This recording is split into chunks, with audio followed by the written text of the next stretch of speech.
Bonjour et bienvenue à cette troisième vidéo qui termine l'introduction au livre de Ruth, après laquelle nous allons nous occuper du livre proprement dit. Nous avons déjà vu que le livre de Ruth montre un temps désastreux, moralement et spirituellement parlant, dans le peuple d'Israël. C'est le temps des juges où chacun fait ce qui est bon à ses yeux et où un homme de Bethléem, là où il devrait y avoir du pain, s'en va à cause d'une famine. Il prend sa famille et va dans un pays voisin, mais où un peuple ennemi habite, les Moabites. Et nous avons vu que dans un tel temps, au milieu des difficultés, de la famine et des grands problèmes, Dieu commence à œuvrer dans ce pays pour préparer une femme, Ruth, une femme moabite, à quitter finalement son pays, son peuple et ses idoles pour se tourner vers le Dieu d'Israël et vers son peuple. Nous avons vu que dans un temps où le mal abonde, la grâce de Dieu surabonde, ce qui est encore le cas de nos jours. Un point intéressant, c'est que j'ai appris que parmi les Juifs, c'était une habitude de toujours lire ce livre de Ruth durant la fête des semaines, la fête de Pentecôte, parce que cette fête était liée à la récolte. Nous lisons en Exode 23 quelques versets. Verset 14 et suivant. 3 fois l'an, tu me célébreras une fête. Tu garderas la fête des pains sans levain. Pendant 7 jours au temps fixé du mois d'Abib, tu mangeras des pains sans levain comme je t'ai commandé, car en ce mois tu es sorti d'Égypte. Et on ne paraîtra pas avide devant ma face. Et la fête de la moisson des premiers fruits de tes travaux, de ce que tu auras semé dans le champ, et la fête de la récolte à la fin de l'année, quand tu recueilleras du champ les fruits de tes travaux. 3 fois l'an, tous tes mâles paraîtront devant la face du Seigneur l'Éternel. Nous trouvons ici une instruction liée à ces 3 fêtes, y inclut donc la fête appelée plus tard la fête de Pentecôte, qui est le fait de ne pas paraître avide devant la face de l'Éternel. Et c'est intéressant de voir dans le livre de Ruth qu'elle ne se tient pas avide devant Dieu. D'elle-même, elle n'a absolument rien. Nous ne lisons rien de quelque bagage que ce soit qu'elle ait amené quand elle a quitté Moab, comme on verra encore, avec sa belle-mère Naomi. Et plus tard, comme elle va juste prendre par-ci, par-là quelques graines sur les champs, nous comprenons par là qu'elle était réellement parmi les plus pauvres du pays. Donc, ce n'est pas un sac d'argent qu'elle a amené. Elle n'avait rien du tout et elle n'avait droit à rien du tout. La seule chose qu'elle a amenée quand elle a quitté son pays, c'est sa foi. Et c'est la décision de sa foi, la décision de cœur qu'elle a prise sur la base de la foi qu'elle avait en Dieu, le Dieu d'Israël. En fait même, on doit dire le Dieu et le peuple de Naomi. Or, quand moi je lis le livre de Ruth, surtout le premier chapitre, je peux seulement voir que Naomi a tout fait pour décourager et a tout fait pour juste encourager même Ruth à rester auprès de son peuple et donc de ses idoles. Un état très triste pour une femme israélite. Ruth n'avait rien du tout. Et pourtant, elle ne paraît pas avide devant Dieu. Quand on pense à elle, nous voyons, elle avait sa foi.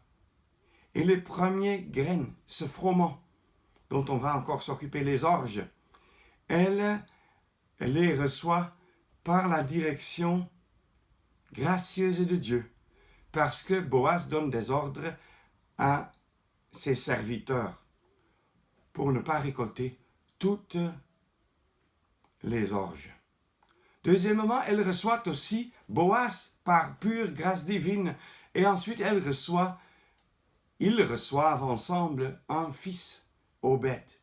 Et ensuite encore, Ruth a une grâce particulière de voir que cette femme Mara, cette femme amère, remplie d'amertume, qui était devenue sa belle-mère, redevient Naomi. Mara devient Naomi. Amertume devient Naomi. Naomi veut dire aimable, agréable, bon plaisir. Alors, une leçon pour nous est celle-ci. Quand nous réalisons que nous ne sommes rien, et nous n'avons rien du tout, comme Ruth aussi, sauf que nous croyons en Dieu, que nous avons confiance en lui, il est capable encore de nos jours pour ses enfants, comme toi, comme vous, comme moi. J'espère que vous êtes enfants de Dieu, de changer notre amertume, nos expériences, nos émotions, nos sentiments amers en une source de douceur, de joie et de bénédiction, en plaisir, en bon plaisir que nous trouvons alors en lui. Ah, tant que nous pensons que nous pouvons nous-mêmes nous débrouiller et sortir d'un problème, nous sortir nous-mêmes d'un problème créé même par nous-mêmes. Tant que nous pensons cela, nous allons être dans l'amertume. Mais quand nous comprenons que vraiment Dieu est le seul à pouvoir changer l'amertume en joie, l'amertume en plaisir, en intense joie, alors, quand nous comprenons cela, il va agir. Je voudrais encore parler un moment de ce que ce livre est l'un des deux livres qui porte plutôt le nom d'une femme. Tous les livres de la parole pratiquement parlent d'hommes comme de femmes. Mais Ruth, c'est l'un des deux livres, Ruth et Esther. Ruth a été écrit relativement tôt dans l'histoire du peuple d'Israël dans le pays. Esther a été écrit quand le peuple était loin du pays. Esther parle d'une femme juive qui se trouve dans un pays païen, étranger, loin de Jérusalem. Esther parle d'une femme juive qui n'aurait pas dû être là-bas. Pourquoi pas? Parce que déjà, plusieurs étaient rentrés de l'exil avec Esdras et Néhémie pour reconstruire le temple, l'autel et la ville. Mais ce n'était que 5% peut-être qui sont partis de l'exil pour rentrer dans le pays de la promesse, rentrer dans l'héritage. Par contre, Esther et même Mardochée et des milliers d'autres sont restés loin. Bref, je résume, Esther parle d'une femme juive qui se trouve dans un pays païen où elle n'aurait pas dû être. Mais Dieu lui fait grâce. Maintenant, Ruth parle d'une femme païenne en Israël où elle n'aurait pas dû être jusqu'à la 10e génération parce qu'elle était moabite. Et elle devient un objet de grâce divine. Deux livres qui sont aussi un complément et qui nous encouragent à voir que au milieu de la détresse, des épreuves, des difficultés qui sont la conséquence de notre infidélité, Dieu fait grâce. Il aime faire grâce. Esther comme Ruth sont des objets de la grâce divine et deviennent un moyen entre les mains de Dieu pour qu'il bénisse leur entourage. Esther devient un moyen de salut pour tous ceux, pour tout son peuple en fait. Ruth devient un canal de bénédiction pour tout son entourage. Boaz, Naomi, sa postérité, ainsi de suite. Ruth est mentionnée 12 fois dans son livre avec son propre nom et une fois seulement ailleurs, à savoir dans le Nouveau Testament, Matthieu 1. Ruth, c'est une joie particulière. Pourquoi est-ce que je dis que Ruth est devenue un canal de bénédiction? Elle se trouve avec son mari mentionné dans la généalogie du Seigneur Jésus. Elle a pu être dans la généalogie du Seigneur Jésus lui-même, du Sauveur du monde. Quelle grâce Dieu n'a-t-il pas fait à elle, même des siècles après sa mort. Ruth veut dire,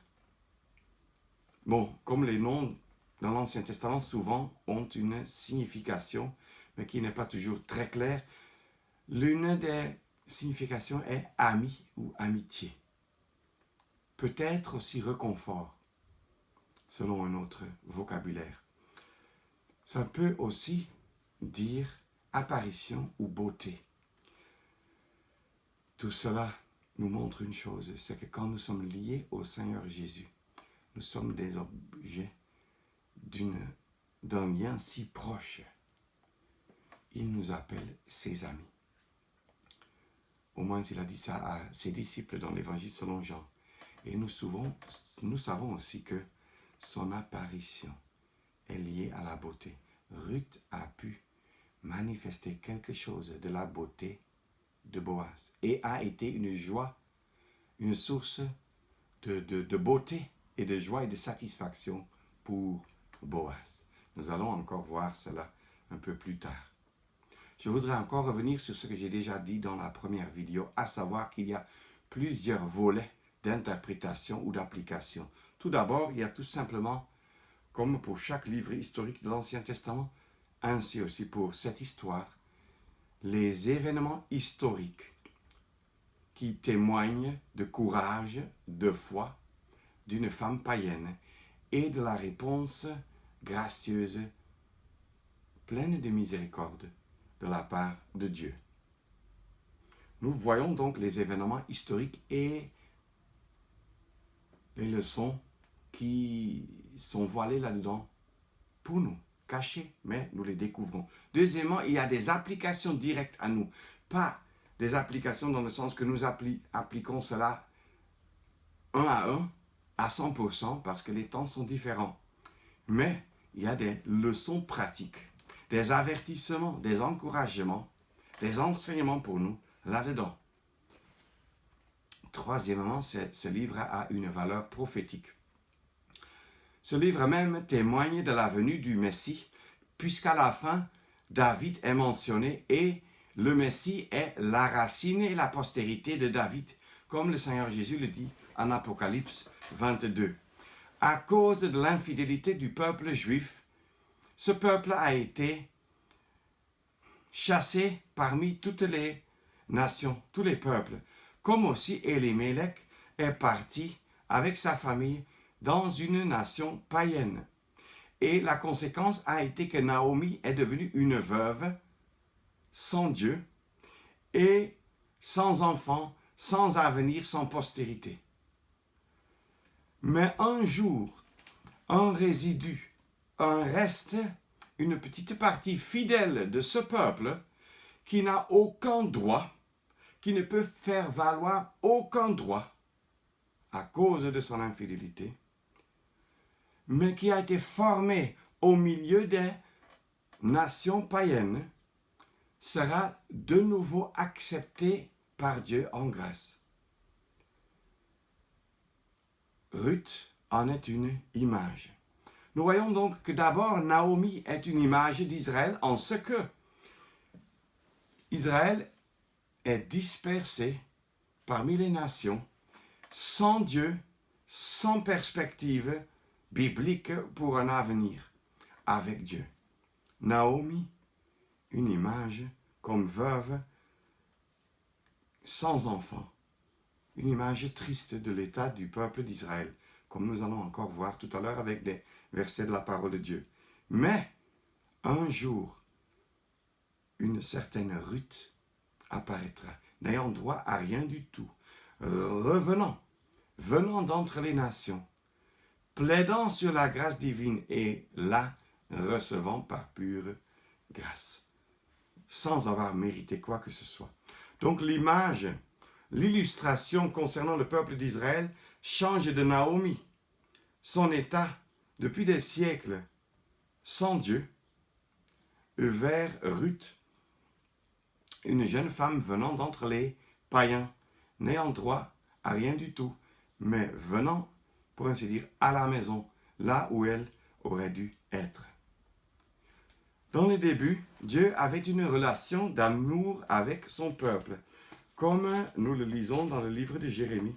Je veux lire Jérémie 2, verset 2. Ainsi dit l'Éternel, je me souviens de toi, de la grâce de ta jeunesse, de l'amour de tes fiançailles quand tu marchais après moi dans le désert, dans un pays non semé. Israël était saint à l'Éternel, les prémices de ses fruits.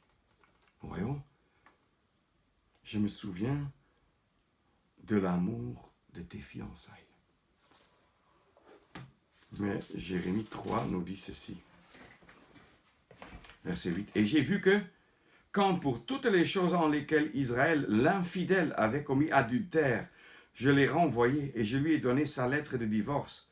Toutefois sa sœur, Juda la perfide, n'en a pas eu de crainte, mais elle s'en est allée et s'est prostituée, elle aussi. Ensuite, l'Éternel parle de la légèreté de sa prostitution avec laquelle elle a souillé le pays. Et ainsi, selon Osée, chapitre 1er, verset 9, Israël est devenu lo-ruchama, c'est-à-dire non gracié, et lo-ami, non pas mon peuple. Ainsi, Dieu s'était, si je peux le dire ainsi, divorcé d'avec Israël à cause de sa fornication, sa prostitution continuelle. Il lui avait donné sa lettre de divorce. Mais ce n'est pas la fin. Après un temps d'affliction qui dure déjà des siècles, de dispersion, qui dure des siècles, d'abandon de leur Dieu et de son Fils et de sa parole, ainsi de suite, Dieu recommencera, après l'enlèvement de l'Église, ou même des saints, des rachetés, il recommencera ses agissements avec ce peuple, avec un but spécial. Si je peux le dire, un nouveau mariage sera annoncé. Et ça, nous lisons par exemple, Ésaïe, chapitre 50. Encore, je veux lire 50, verset 1er. Ainsi dit l'Éternel, où est la lettre de divorce de votre mère que j'ai renvoyée, qui était donc laissée seule comme Naomi? Ou qui est celui de mes créanciers auxquels je vous ai vendu? Voici, vous êtes vendus par vos iniquités et à cause de vos transgressions. Votre mère a été renvoyée. Mais maintenant, un nouveau lien se tisse, se prépare. Ésaïe 54, verset 6. Car l'Éternel t'a appelé comme une femme délaissée et affligée d'esprit, et une épouse de la jeunesse, et qu'on a méprisé de ton Dieu. Pour un petit moment, je t'ai abandonné, mais avec de grandes compassions, je te rassemblerai. Dans l'effusion de la colère, je t'ai caché ma face pour un moment, mais avec une bonté éternelle, j'aurai compassion de toi, dit ton Rédempteur. Ton Rédempteur, on verra encore le Rédempteur dans le livre de Ruth. L'Éternel. Verset 9 au milieu. Ainsi j'ai juré que je ne serai plus courroucé contre toi et que je ne te tancerai plus. Car les montagnes se retireraient et les collines seraient ébranlées, que ma bonté ne se retirerait pas d'avec toi et que mon alliance de paix ne serait pas ébranlée, dit l'Éternel qui a compassion de toi. Ah, là maintenant, l'image de Naomi, la veuve délaissée, renvoyée, change vers la femme affligée, mais épouse de la jeunesse. Ruth n'était-elle pas une femme affligée, veuve aussi, dans la pauvreté? Mais elle s'est détournée de l'idolâtrie et du peuple là où elle s'était sentie à l'aise pour se tourner vers le Dieu vivant et vrai et vers son peuple. N'y a-t-il pas des millions de Juifs, encore de nos jours, qui sont Juifs, mais sans l'être quant à la religion, qui n'attachent aucune valeur à la parole, même pas à l'Ancien Testament qu'ils ont pourtant. L'histoire de Ruth est donc une histoire d'une bénédiction personnelle qu'on voit dans la vie de Naomi et de Ruth. Naomi, qui n'avait plus droit à rien du tout, mais parce qu'elle s'était égarée, mais qui est ramenée par la grâce divine. Ruth, la bénédiction pour une femme pauvre, païenne, qui n'avait droit à rien du tout. Et les images s'assimilent presque vers la fin du livre. Et ça, nous pouvons tous appliquer à nous tous. Tout d'abord, quand tu es encore pécheur perdu, non repenti, non réconcilié avec Dieu, sache qu'encore le jour de grâce est là. Mais deuxièmement, pour nous qui sommes croyants, nous nous sommes souvent égarés, très fréquemment. Et Dieu est toujours là avec sa grâce pour nous ramener, si nous voulons nous laisser ramener. Ça, c'est aussi une leçon pratique et personnelle, individuelle. Quelle grâce que Ruth, la personne individuelle de Ruth, a été prise par Dieu et a été placée dans la généalogie du Seigneur Jésus, du Messie, du roi d'Israël, elle, la Moabite. Mais nous devons aussi tenir devant les yeux que le livre de Ruth fait partie de l'Ancien Testament, des Écritures qui sont une ombre, qui décrivent les ombres de la réalité de Christ qui allait venir. Et que les Écritures, les Saintes Écritures, témoignent de Christ. Et le livre de Ruth le fait aussi. Pas de la relation entre Christ et son Église, mais de la relation entre Christ, la relation future entre Christ et ce résidu fidèle d'Israël qui sera considéré et traité par lui comme étant le vrai Israël, comme étant tout Israël, parce que le reste d'Israël, je veux dire la vaste majorité, donc incrédule d'Israël, périra dans les jugements. Ce livre de Ruth témoigne donc aussi prophétiquement de la restauration future d'Israël comme peuple de Dieu, qui se termine par le mariage entre le vrai Boaz, le vrai Rédempteur, l'homme puissant et riche, le vrai David, avec son épouse terrestre, Israël, dont Ruth est une image. Quelle grâce! Ça va peut-être loin pour les uns et les autres qui n'y ont jamais réfléchi. Je vous recommande vivement la lecture de livres, de commentaires sur le livre de Ruth. Par exemple, dans la série Sonder les Écritures, aussi le livre de Ruth, écrit par le frère Jacob. Tout cela, c'est des aides, qui m'ont aidé beaucoup à comprendre dans le passé les réalités précieuses de ce livre qui contient tant de leçons. Nous allons encore voir plusieurs leçons pratiques pour notre vie de foi et pour notre marche ici-bas par ce livre dans les prochaines vidéos. Nous allons par-ci, par-là aussi, sans aucun doute, toucher encore l'aspect prophétique, mais je ne vais pas revenir là-dessus en détail, comme on a vu déjà un fil rouge et comme ça peut être difficile pour les uns et les autres. Mais je vous recommande vivement la lecture de ce livre, de la parole de Dieu, peut-être même avec l'aide de commentaires bibliques, pour que nous puissions croître dans la connaissance du Seigneur Jésus, même à travers ce livre. je vous dis merci d'avoir regardé cette vidéo et je vous dirai aussi à bientôt quand on va donc entamer la méditation du livre de Ruth, chapitre 1er. Merci beaucoup, que Dieu vous bénisse et à bientôt.